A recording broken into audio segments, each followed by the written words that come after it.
Who comes after? Sayyidina Uthman. Sayyidina Uthman al-Ghani, Jami al-Qur'an al-Majid. Can you have knowledge of Qur'an if you're a servant of shaitan?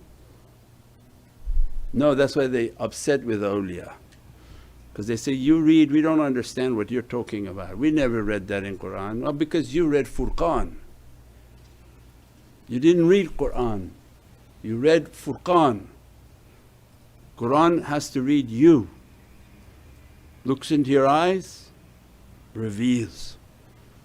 Looks into your eyes, says, nope, you get Furqan. So means then what we talked about Sayyidina Uthman of ulum and knowledges, and that companionship with Holy Qur'an, and that this ilm and knowledges will be flowing to you. You can see the order now, that you have to be away from shaitan, bought from shaitan and in the hands towards Rahman.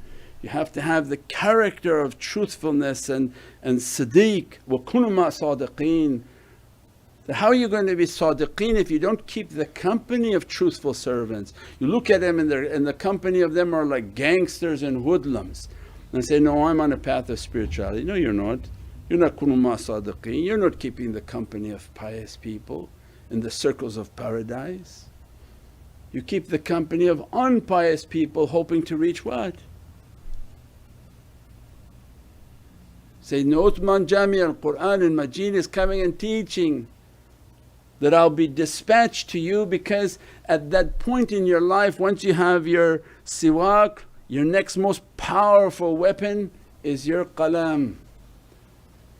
Alam bil qalam. And that's why we said then the sunnah of the qalam is the reality of Sayyidina Uthman al-Ghani Jami al-Qur'an al-Majid, the rich. Why Ghani? Because this is the month of Kawthar. It's from the reality of the oceans of abundance.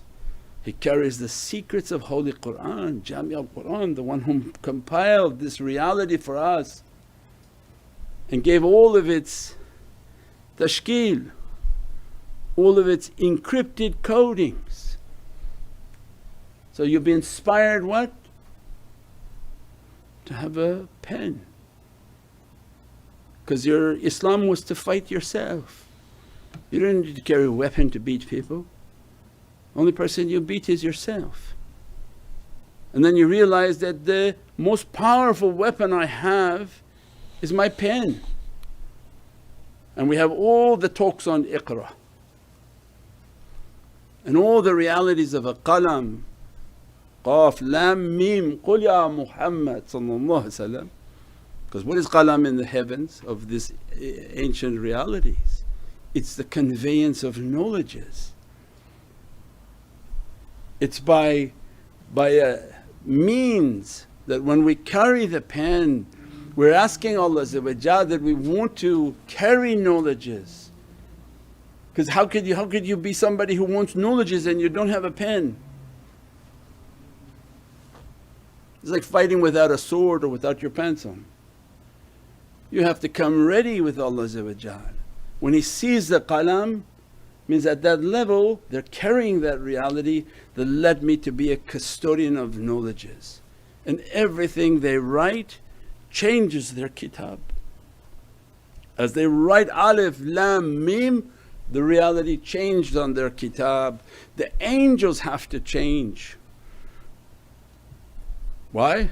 Because now your reality is of a Muhammadan haqqaiq. Different set of angels have to come now to document your Muhammadan haqqaiqs. Kiram al-Katibin. Why? Because now you're honoured servant of Allah, custodian of Muhammadan haqqaiqs. Could you have gotten that knowledge without being free from shaitan? Never. So he could not have visited you first and said, I'm going to give you knowledge. There's an order in which Allah eternally wanted, not a physical order that people want to argue about. This Qur'an can never reach to you if you're under the possession of shaitan. If you're not been bought, the Qur'an knowledge is not coming to you. You read all you want, all the world's armies read the Qur'an, they're not getting anything from it. Its secret is locked, encrypted. Not going to come to you unless you're fighting against falsehood, standing for truth. Once that ulum begins to flow within your heart and that your life was to carry a pen